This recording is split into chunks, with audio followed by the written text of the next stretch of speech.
Chère population de Tiasalé, chers Ivoiriens, je voudrais commencer cette prise de parole publique sur la situation qui prévaut à Tiasalé par une citation du président de la République, le président Alassane Ouattara.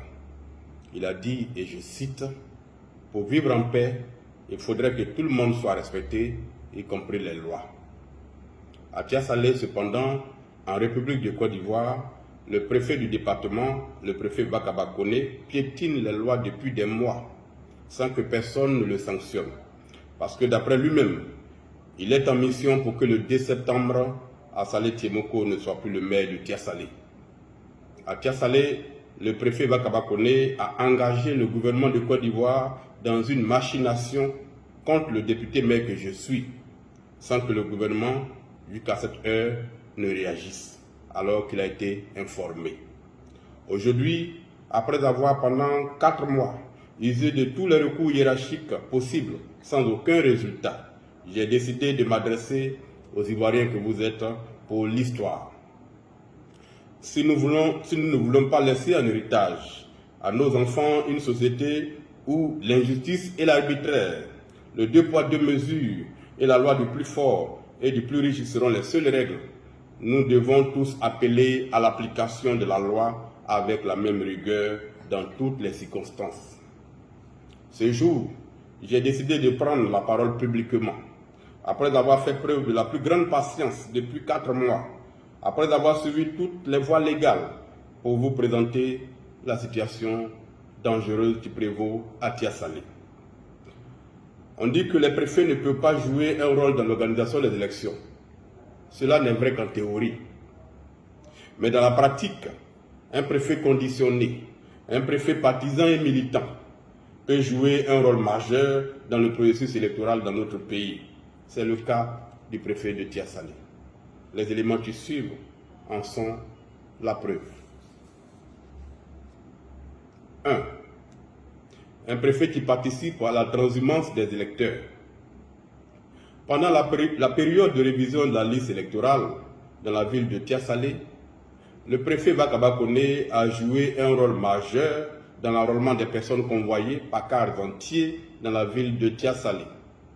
Il a donné des ordres à la police afin qu'elle mette aux arrêts le 3e adjoint au maire qui aurait tenté, d'après lui, de s'opposer au déversement des personnes convoyées dans la ville. Le préfet a demandé au maire que je suis de laisser les personnes convoyées dans la ville de Tiasalé s'enrôler et d'attendre la période du contentieux pour me plaindre. Le préfet a également donné des instructions aux policiers de ne pas répondre à la moindre instruction ni à la moindre sollicitation du maire pendant toute la période électorale, toute la période de l'enrôlement. 2. Un préfet qui piétine les lois de notre pays.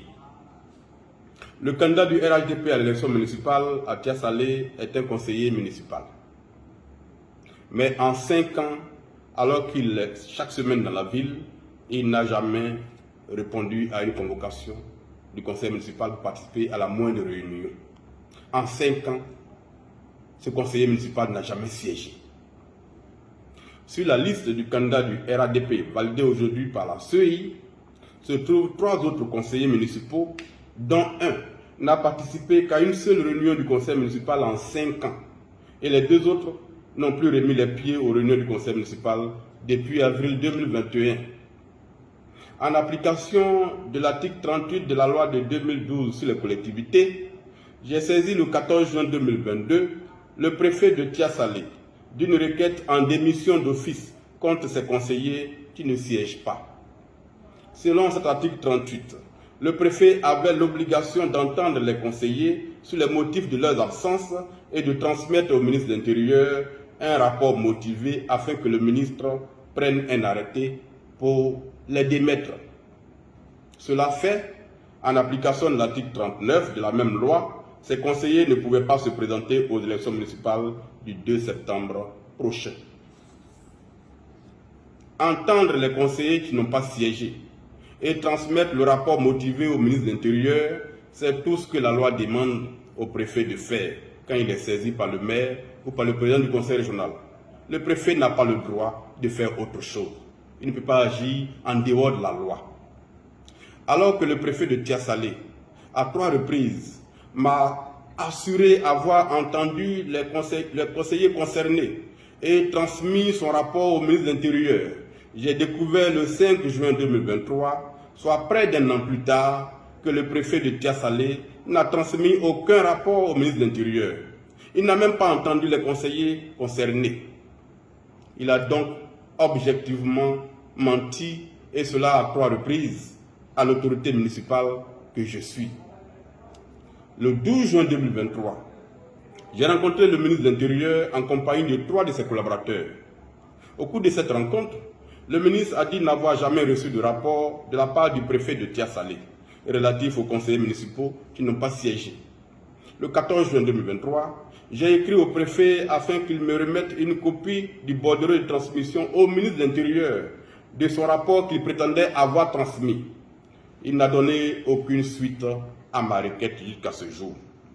Le 26 juin, j'ai saisi par écrit le directeur général de la décentralisation et du développement local, aux fins d'inviter par écrit le préfet de Tiasalé à transmettre son rapport relatif à ma requête au ministre de l'Intérieur afin que la procédure qu'il a bloquée pendant plus d'1 an suive son cours et qu'il arrête de piétiner la loi de la République. Le directeur de la décentralisation a écrit au préfet de Tiasalé et m'a informé par écrit de la transmission de cette correspondance. À ce jour, la preuve a été faite que le préfet n'a jamais rien transmis, ni au ministre de l'Intérieur, ni alors même qu'il l'a promis au directeur général de la décentralisation et du développement local.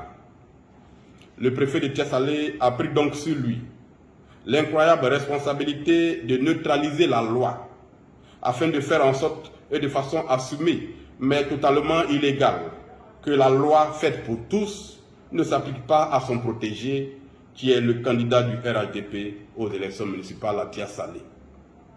Résultat de cette illégalité, ce conseiller municipal qui, en 5 années consécutives, n'a participé à aucune réunion du conseil municipal, et les autres conseillers municipaux de sa liste qui n'ont pas siégé, ont vu leur candidature validée par la CEI centrale. Par conséquent, la liste au municipal du candidat du RHDP est la liste de ceux qu'on peut qualifier de personnes au-dessus des lois en Côte d'Ivoire. J'observe que devant cette forfaiture, le préfet de Tiasalé, qui en est l'instigateur conditionné, n'a pas été sanctionné par la tutelle. Je ne proteste pas contre ces agissements illégaux du préfet de Tiasalé parce que j'aurais peur d'affronter le candidat du RHDP au municipal. Non, je n'ai pas peur de ce candidat. Ce n'est pas un homme nouveau et je l'ai déjà affronté à 2 reprises dans les élections à Tiasalé ici. Je proteste parce que l'arbitraire et le 2 poids 2 mesures ne doivent pas devenir une norme dans notre pays lorsque le fautif est estampillé RHDP. Et donc la loi s'arrête à sa porte. Cela n'est pas acceptable. À Agoville, pour les mêmes faits, le conseiller régional Mbo le matin n'a pu se présenter pour les élections régionales à venir parce que la loi lui a été appliquée intégralement. À Agoville, le préfet de région, préfet du département d'Agoville, a fait son travail et la loi a été appliquée. À Tiasalé, le préfet et le candidat du RHDP sont au-dessus des lois. Et ce n'est pas acceptable. Quelqu'un qui refuse de siéger pendant 5 ans sans aucun motif ne peut être candidat à l'élection qui suit parce qu'il n'a aucun respect pour les populations qui l'ont désigné comme conseiller municipal. C'est ce que dit l'article 39 de la loi sur les collectivités territoriales. Et la loi est dure, mais c'est la loi. Elle doit s'appliquer avec la même rigueur à ceux qui sont au pouvoir comme à ceux qui sont dans l'opposition. Elle doit s'appliquer avec la même rigueur à ceux qui sont pauvres, donc faibles, comme à ceux qui sont riches, donc forts. C'est ce que recouvre la notion d'état de droit. Dans un état de droit où la loi est la même pour tous, un préfet n'a pas le droit d'user de manœuvres dilatoires pour soustraire de la rigueur de la loi des fautifs qui y succombent. C'est une faute grave et des sanctions exemplaires doivent être prises contre un tel préfet pour que ce précédent grave ne soit pas une norme dans notre pays. Sauf si ce préfet, effectivement, comme il le dit lui-même, est en mission pour agir ainsi. 3. Le préfet a engagé le gouvernement dans un complot contre le maire de Tiasalé. Le 6 avril 2023, et vous vous en souviendrez, chers Ivoiriens, les sociétés de téléphonie mobile, sous la pression de la RTCI, ont multiplié par 2 leur tarification pour la data dans notre pays. Les Ivoiriens, majoritairement, ont rejeté cette décision. En ma qualité de député de la nation, donc de représentant des populations que vous êtes, j'ai porté votre voix pour accentuer la protestation citoyenne dans ce qui a été appelé la crise de la data en Côte d'Ivoire. Je ne savais pas qu'en agissant ainsi, qu'en accomplissant mon devoir de député, j'avais signé, selon le préfet de Tiasalé, mon arrêt de mort politique. Le 26 avril 2023, le préfet de Tiasalé a confié un petit comité à des gens qu'il avait reçu des instructions fermes de la part du gouvernement pour faire en sorte qu'au soir du 2 septembre, la mairie de Tiasalé revienne au candidat du RHDP. Parce que j'aurais, d'après lui, tenté de provoquer des troubles à l'ordre public pendant la crise de la data et que le gouvernement ne me pardonnera jamais un tel affront. Ce sont les mots du préfet qui m'ont été rapportés. Mais me diriez-vous, ce ne sont que des on-dit, des rumeurs, et vous aurez raison. Sauf que je suis journaliste d'investigation et que j'ai les moyens d'obtenir des preuves. Et je me suis donné les moyens d'obtenir des preuves sur les choses d'une gravité exceptionnelle que racontait le préfet de Tiasalé. Le 29 avril 2023, le préfet de Tiasalé, qui pense qu'il est tellement protégé qu'il peut se permettre de violer le statut du corps préfectoral en révélant des secrets d'État, s'est encore répandu contre le maire de Tiasalé. En effet, dans un enregistrement audio que je me suis procuré et qui a été authentifié, y compris au ministère de l'Intérieur où j'ai produit une copie, le préfet de Tiasalé dit les choses suivantes. Il se demande où le maire de Tiasalé, qu'il appelle l'autre qui fait beaucoup de tapage, va trouver l'argent pour faire campagne et battre les gens du RHDP. C'est le préfet qui se pose cette question dans cet audio. C'est que le candidat du RHDP, le préfet de Tiasalé, disent, à qui veut l'entendre depuis des mois, que le parti au pouvoir aurait pris des dispositions pour que le maire de Tiasalé n'ait aucune rentrée d'argent pour mener des activités, et surtout pour faire campagne. C'est ce que répète le préfet dans cet enregistrement audio. Le préfet, dans cet enregistrement également, affirme avec légèreté qu'en raison du rôle que le député maire de Tiasalé a joué lors de la crise de la data, le gouvernement l'attend au tournant à l'occasion des élections qui arrivent. Quand le préfet dit une chose aussi gravissime, son interlocuteur, qui a compris le sens de cette déclaration, tire la conséquence en riant. Donc ils vont forcer pour l'enlever. Et le préfet de renchérir dans le style qu'on lui connaît et avec beaucoup d'enthousiasme. Ah non, le candidat du RHDP se prépare activement. Moi-même, je lui ai dit de construire un bureau annexe à la préfecture. Il dit que ça doit finir en 3 mois. Or déjà en 1 mois, c'est presque fini. Il ne joue pas, hein. Il dit ce qu'ils vont leur montrer lors de la campagne, ça ne sera pas du jeu. Ce sont là les paroles d'un préfet qui représente le chef de l'État dans un département. Selon donc le préfet, le gouvernement attend au tournant le 2 septembre le député maire de Tiasalé et c'est pour cela que le candidat du RHDP qui est informé de ce projet se prépare activement à occuper la mairie. D'ailleurs, ce candidat lui-même, dans la ville de Tiasalé, depuis plusieurs semaines, déclare publiquement qu'il est le nouveau maire de Tiasalé. Des vidéos disponibles dont j'ai envoyé copie au secrétaire exécutif du RHDP existent qui confirment ce qui précède. Le candidat du RHDP n'est donc pas un simple candidat. Il est déjà le maire de Tiasalé. 4.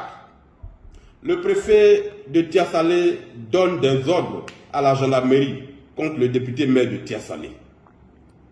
Le 10 juin 2023, alors même que j'étais en voyage et que par conséquent je n'étais pas dans la ville de Tiasalé, le préfet a fait courir une rumeur dans la ville selon laquelle le maire et ses équipes s'apprêtaient à attaquer les locaux de la CEI à Tiasalé. Cette rumeur disait selon le préfet, ce serait la vice-présidente de la CEI en charge de la région de la Tiassa qui aurait donné cette alerte, cette information. Informé de cette situation grâce à un conseiller de quartier, J'ai alors appelé au téléphone la vice-présidente en question, laquelle a nié avoir donné pareille information au préfet de Tia-Salé. Quelque temps plus tard, je me suis procuré un enregistrement audio dans lequel le préfet de Tia-Salé donne un ordre sans équivoque au commandant de la compagnie de gendarmerie de Tia-Salé. Que dit en substance le préfet dans cet enregistrement? Le préfet demande au commandant de compagnie de désigner toutes affaires cessantes des policiers et des gendarmes pour aller sécuriser les locaux de la CEI au motif, et je cite, que Assalé veut créer le désordre. Comment un préfet peut-il donner de tels ordres aux forces de l'ordre contre le maire d'une ville alors qu'il n'a aucun élément qui lui permette de dire que le maire a conçu un tel projet et qui plus est, alors même que le maire est absent de la ville? En agissant ainsi qu'il l'a fait le 10 juin, le préfet de Tia-Salé a mis gravement ma sécurité et ma vie en danger. J'ai transmis cet audio au commandement supérieur de la gendarmerie et au ministère de l'Intérieur. Cet agissement du préfet est exactement un avant-goût, un signe avant-coureur du rôle qu'il jouera le 2 septembre quand il donnera des ordres illégaux aux forces de l'ordre contre mes équipes afin de favoriser les gens du RADP comme il l'a fait pendant la révision de la liste électorale. Le plan que le préfet entend mettre en œuvre le 2 septembre, je le connais déjà. J'en ai vu les couleurs pendant la révision de la liste électorale à l'occasion de laquelle il a fait preuve d'un zèle et d'un activisme militant qui ont choqué tous les observateurs à Tia-Salé. 5. Le préfet de Tia-Salé traite le député maire de tocard, qui n'est plus lucide et qui a compris qu'il a perdu les élections. Oui, vous avez bien entendu, le préfet traite le député maire de Tia-Salé de tocard, qui a déjà perdu les élections. Dans 2 autres enregistrements audio que je me suis procurés, et oui, le préfet de Tia-Salé, après avoir traité le député maire de la ville que je suis de tocard qui n'est plus lucide, conclut que je n'irai plus aux élections parce que j'ai compris que j'ai déjà perdu. À l'écouter, on en déduit que, ayant la police des élections, il a même déjà rédigé son rapport du 2 septembre, car il dit que si je perds les élections, je dirais qu'il y a eu de la transhumance, des fraudes et que, par conséquent, j'ai préparé la mentalité des populations à refuser ma défaite inéluctable, donc à s'aimer des troupes dans la ville de Tia-Salé. En possession de tous ces éléments de preuve sur le comportement gravissime du préfet, j'ai saisi le ministère de l'Intérieur pour la 2e fois le 12 juin 2023. 6. Au ministère de l'Intérieur, le 5 mai 2023, pour la première fois, j'ai adressé un courrier au ministre de l'Intérieur dans lequel j'ai demandé que le préfet de Tia-Salé, pour avoir violé toutes les obligations de sa charge, contenues dans le statut du corps préfectoral, soit relevé de ses fonctions, ainsi que cela a été fait pour la sous-préfète de Maple, à qui il a été reproché des choses 50 fois moins graves que ce qu'a fait le préfet de Tia-Salé. Pourtant, en 48 heures, ce sous-préfet a été licencié, a été suspendu. À la suite de ce courrier du 5 mai, puis celui du 12 juin, j'ai transféré au ministère de l'Intérieur tous les enregistrements audio, plus des preuves écrites de ce que le préfet de Tia-Salé est devenu le directeur de campagne officiel du candidat du RADP et donc est devenu mon premier adversaire politique puisqu'il représente l'État de Côte d'Ivoire dans la ville de Tia-Salé. Le 12 juin, le ministre de l'Intérieur, le général Wagondo Djumandé, que je voudrais remercier au passage pour l'écoute qu'il m'a accordée, m'a reçu à son cabinet en présence du directeur de cabinet, du directeur général de l'administration du territoire et du directeur de cabinet adjoint. Après avoir exposé l'ensemble des griefs documentés que j'avais contre le préfet de Tia-Salé, que j'ai qualifié de premier responsable, premier adversaire politique du maire de Tia-Salé, j'ai demandé au ministre de l'Intérieur de retirer de la ville de Tia-Salé ce préfet militant qui est maintenu à la préfecture de Tia-Salé alors qu'il est atteint par l'âge de la retraite depuis décembre 2021. Autrement, il serait à la base des violences qui pourraient survenir pour la première fois à Tia-Salé pendant les élections du 2 septembre 2023. Oui, le préfet est à la retraite depuis 2 ans, mais comme il le dit lui-même, il est maintenu parce qu'il a une mission qui se termine le 2 septembre 2023, c'est-à-dire provoquer la chute du maire de Tia-Salé. Le ministre de l'Intérieur, après mon exposé, et après avoir précisé qu'il avait écouté toutes les audios que j'avais remise au ministère, a donné la parole successivement à ces 3 collaborateurs qui sont tous des préfets hors grade. Les 3 collaborateurs ont tous déclaré que si les faits développés par moi sont avérés, il y a bel et bien faute, mais tous s'en sont remis à la sagesse du ministre pour prendre la décision qui s'imposait. Le ministre de l'Intérieur, à la suite de ses collaborateurs, a reconnu la délicatesse de l'affaire. Il a demandé que le préfet soit convoqué pour être entendu et mis en face de ces déclarations graves contenues dans les enregistrements produits par mes soins. Le ministre m'a remercié pour ma démarche républicaine qui a permis d'éviter un scandale en ne mettant pas sur la place publique les audios dans lesquels un préfet engage la responsabilité du gouvernement dans un complot contre un élu de la nation. Effectivement, 24 heures après cette rencontre, le préfet a été convoqué et entendu au ministère de l'Intérieur. J'ai cependant et malheureusement noté qu'après cette audition, le préfet n'a subi aucune sanction.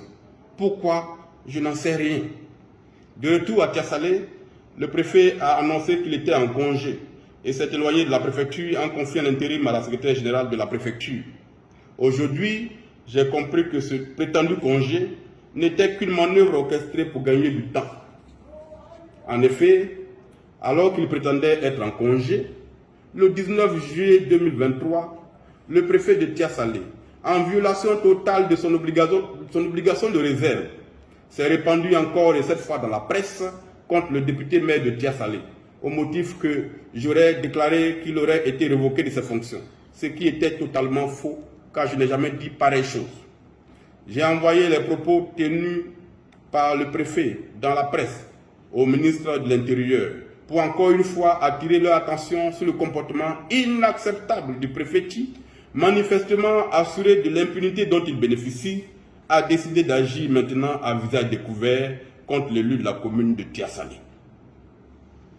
Le vendredi 21 et le samedi 22 juillet, j'ai reçu à Tiasalé une mission de médiation envoyée par le ministère de l'Intérieur, mission conduite par le préfet Ograd Dakouri, conseiller spécial du ministre de l'Intérieur. Cette mission avait pour objectif, je l'ai compris plus tard, de me convaincre de laisser tomber l'affaire et de me réconcilier avec le préfet, malgré toutes les fautes graves qu'il avait commises et continuait de commettre. Après 2 rencontres d'échange, de plus de 2 heures chacune à mon cabinet, la mission de médiation s'est soldée par un échec, car j'ai considéré, et à raison, cette démarche comme la confirmation définitive du fait qu'effectivement, le préfet de Tiasalé était en mission pour le compte, d'après lui-même du gouvernement, contre le maire de Tiasalé, et que cette mission, comme il a dit lui-même, est de faire en sorte que le 2 septembre, le maire de Tiasalé ne soit plus à la mairie, peu importe le résultat des urnes.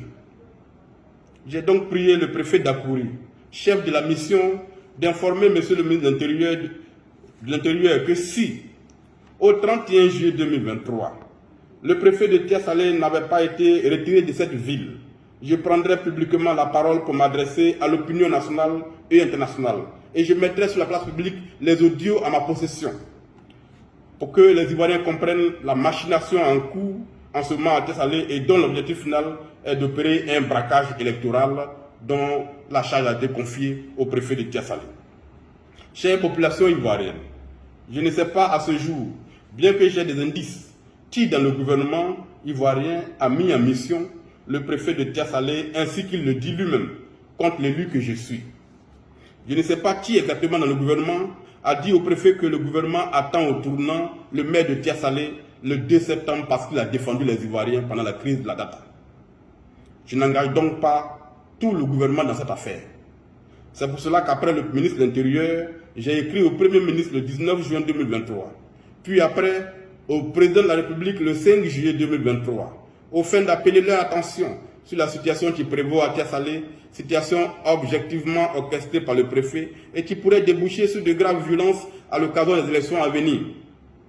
Je n'ai pas eu à ce jour, ni de la part de la primature, ni de la part de la présidente de la République, une suite à ces courriers. Je n'en tire cependant aucune conclusion hâtive. Ils n'ont peut-être pas eu écho de ces courriers. Tout est possible. J'appelle donc le gouvernement de Côte d'Ivoire à faire en sorte que toute la lumière soit faite sur cette affaire, pour que le préfet de Tia-Salé dise quelle autorité dans le gouvernement l'a mis en mission contre le député maire Assalé Tiemoko, au motif que ce dernier a défendu les populations ivoiriennes contre les agissements des multinationales du secteur de la téléphonie mobile. En attendant cela, et vu que le temps passe et que malgré les évidences et les preuves, rien n'est fait pour appliquer la loi au préfet de Tia-Salé, j'ai décidé de bruiter l'affaire, de diffuser les audios pour ma propre sécurité, car je ne me sens plus en sécurité ni à Tia-Salé ni à Abidjan avec un préfet qui peut se permettre de donner des ordres mensongers aux forces de l'ordre. Autre élément à verser à cette affaire et qui peut avoir un lien avec ce qui se passe à Tia-Salé, c'est que, à l'affichage de la liste électorale provisoire, mes équipes et moi avons découvert que des individus de nationalité étrangère, connus notoirement comme tels à Tia-Salé, se sont retrouvés pour la première fois sur la liste électorale de la commune de Tia-Salé. J'ai personnellement enquêté et documenté des cas de fraude avérés sur la nationalité ivoirienne et, déférant au commandement de la loi en ma qualité d'officier de police judiciaire, ainsi que cela est prévu par les articles 27 et 31 du Code de procédure pénale, j'ai saisi le substitut du procureur de la République près la section du tribunal de Tia-Salé d'une dénonciation pour fraude sur la nationalité ivoirienne. Pour ouvrir une enquête sur cette dénonciation documentée, il fallait que le procureur de Tia-Salé obtienne l'autorisation du procureur de Yopougon dont il dépend.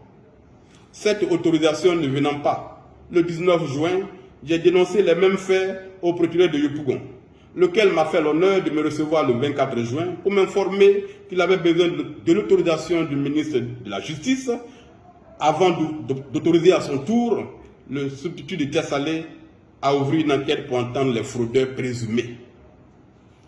Cette autorisation du ministre de la Justice ne venant pas également, j'ai écrit directement au ministre de la Justice le 5 juillet et je lui ai produit des éléments indiscutables de fraude sur la nationalité ivoirienne à Tia-Salé.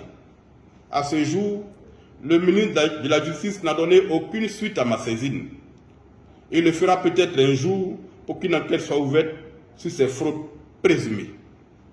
Devant le silence du ministre, cependant, j'ai requis à mes frais les services d'un commissaire de justice au fin de saisir la section du tribunal de Tia-Salé d'une procédure en citation directe contre les fraudeurs présumés, dont certains sont dans l'équipe de campagne du candidat du RADP et sont même présidents de section de base du RADP Tia-Salé, pour qu'ils soient interrogés sur les conditions dans lesquelles ils ont pu se faire délivrer la carte d'identité nationale ivoirienne.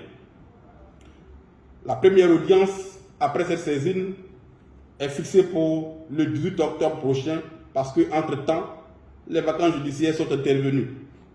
En attendant cela, le 2 septembre, ces personnes soupçonnées d'avoir fraudé sur la nationalité ivoirienne, ou plus précisément, qui ont fait de fausses déclarations pour se procurer des documents d'identité ivoiriens et qui se sont inscrits sur la liste électorale de la commune de Tia-Salé en toute fraude de la loi, iront voter alors qu'ils n'en ont pas le droit, parce que le ministère n'a pas encore réagi pour que la loi s'applique à eux. J'observe qu'alors qu'on poursuit à grande publicité des personnes pour fraude sur des passeports ivoiriens à Tia-Salé, les fraudeurs sont à la fête, car se sentant protégés.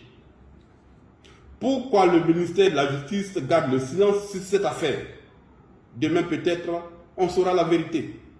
C'est pour tout ce qui précède et qui me chagrine énormément, qui apparaît comme le resserrement jour après jour de l'étau de la puissance publique contre un élu, que j'ai décidé de parler publiquement pour ma propre sécurité, mise en danger par un préfet au-dessus des lois.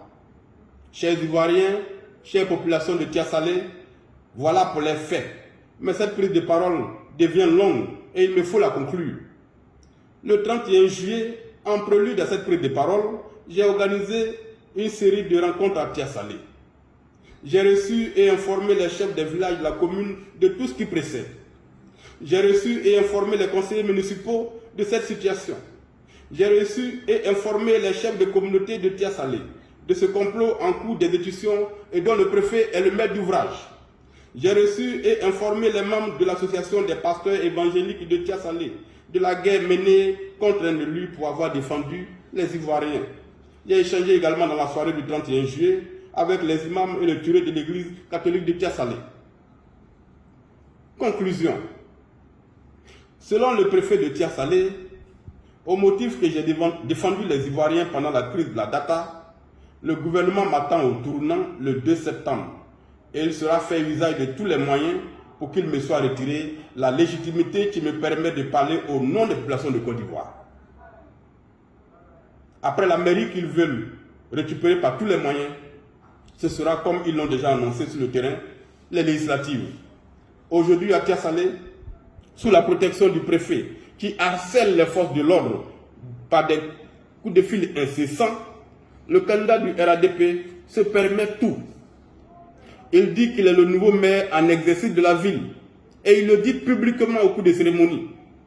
Il tente de corrompre mes collaborateurs en leur proposant de l'argent, en leur promettant des promotions dans l'administration. Je l'ai même interpellé par écrit de cette façon de faire. Il a envahi la ville avec des pancartes de campagne, distribué des t-shirts de campagne marqués élections municipales 2023 et déjà portés par les militants du RADP à Tia-Salé. Ces équipes parcourent les domiciles dans la ville pour y récupérer, y compris par la menace, les cartes d'électeurs et les cartes d'identité de nombreuses populations, tant dans la ville que dans les villages. Tout cela se passe sous les yeux du préfet, qui cautionne tout, puisqu'il est le maître d'ouvrage de l'opération dégagée à Salé Timoko par tous les moyens le 2 septembre. La CEI de Tia-Salé est désormais dirigée par un collaborateur du candidat du RADP, ex-président de l'association des enseignants RADP de Tia-Salé. Pendant la période de la révision de la liste électorale, alors que ce président militant remettait chaque soir les statistiques des personnes enrôlées au candidat du RADP, jamais il n'a accepté de remettre copie de ces statistiques au maire de la ville. J'ai été voir le préfet à son cabinet pour lui exposer cette situation. Le préfet n'a donné aucune suite et je n'ai eu aucune statistique de l'enrôlement jusqu'à la fin du processus. Le 23 janvier 2023, j'ai saisi le président de la commission électorale indépendante à Abidjan de cette flagrante collusion entre le bureau de la CEI Tia-Salé et le candidat du RADP. Cette collusion entre les deux entités a permis le recrutement à 100% de militants du RADP pour la révision de la liste électorale. Tous les jeunes non marqués RADP qui ont déposé leur candidature n'ont pas été retenus. C'est exactement ce qui va se passer, ce qui va se faire encore le 2 septembre pour la désignation des responsables des bureaux de vote, qui seront essentiellement, et sauf miracle, des enseignants estampillés RADP, comme c'est le cas ici à Tia-Salé. Chère population de Tia-Salé, chers Ivoiriens, les questions qui se dégagent de tout ce qui précède sont les suivantes. 1. Est-ce que je devrais aller à cette élection en sachant que la décision a été prise par le gouvernement selon le préfet pour que je ne sois plus le maire de Tia-Salé le 2 septembre? 2. Devrais-je aller à cette élection en sachant que mon adversaire n'est pas le candidat du RADP, mais selon le préfet, tout le gouvernement qui m'attend au tournant? 3. Devrais-je aller à cette élection dans une ville avec un préfet qui n'hésite pas à mettre en danger ma vie et ma sécurité en donnant des ordres mensongers aux forces de l'ordre? 4. Devrais-je aller à cette élection en sachant que le préfet a déjà rédigé son rapport du 2 septembre en disant déjà que j'ai préparé les mentalités des populations à refuser ma défaite et que je serai par conséquent responsable des violences qu'ils vont eux-mêmes orchestrer? Chers Ivoiriens, chère population de Tia-Salé, ma réponse à ces questions inquiétantes est la suivante. Oui, j'irai à cette élection. Oui, j'irai à cette élection. Peu importe ce qui va se passer le 2 septembre. Et cela pour une seule raison. Je me suis engagé en politique pour servir la cause du peuple, pour défendre le sort du peuple, pour lutter contre l'arbitraire et l'injustice. Je fais cela depuis l'université, depuis 2007, et je ne vais pas changer. C'est toute ma vie qui est là, ainsi résumée. Selon le préfet, c'est parce que j'ai défendu les Ivoiriens malmenés par une décision appauvrissante qu'ils ont décidé de me punir, de me chasser de la mairie. J'en prends acte et je m'en vais vous poser cette question. Existe-t-il un meilleur hommage qu'on puisse rendre à un élu que de le mettre à mort politique entre guillemets parce qu'il a défendu son peuple. J'irai à cette élection parce que, victoire ou pas, ma carrière politique ne s'arrêtera pas le 2 septembre. Et je me battrai avec tous les moyens à ma disposition parce que je respecte les lois et je pense que je peux gagner dans les urnes, sauf si le complot se met en œuvre.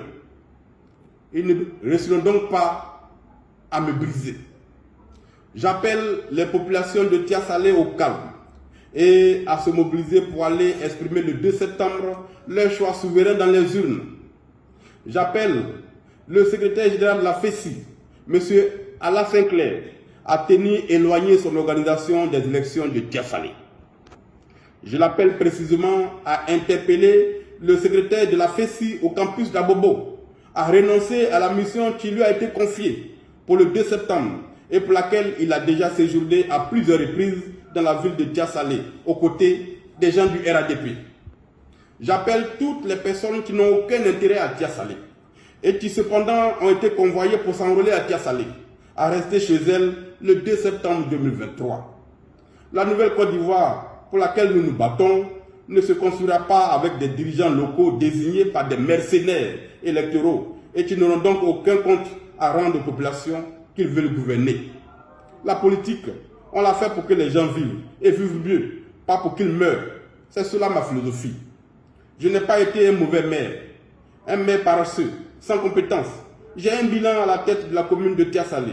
J'ai apporté en 5 ans à cette commune et à ces villages et campements rattachés ce qu'ils n'ont pas reçu en plus de 25 ans. Je fais partie des meilleurs maires de ce pays. Le 2e prix national d'excellence, ici même à ma gauche, m'a été décerné par le chef de l'État pour mes résultats sur le terrain. J'irai donc à cette élection et je me battrai jusqu'au bout avec les moyens légaux. Je ferai face à tous les comploteurs réunis, y compris le préfet. Et quel que soit ce qui se passera, je resterai la tête haute dans ce pays et ma carrière politique ne s'arrêtera pas parce que j'aurai perdu une mairie. Parce que l'avenir est pour moi. Que Dieu bénisse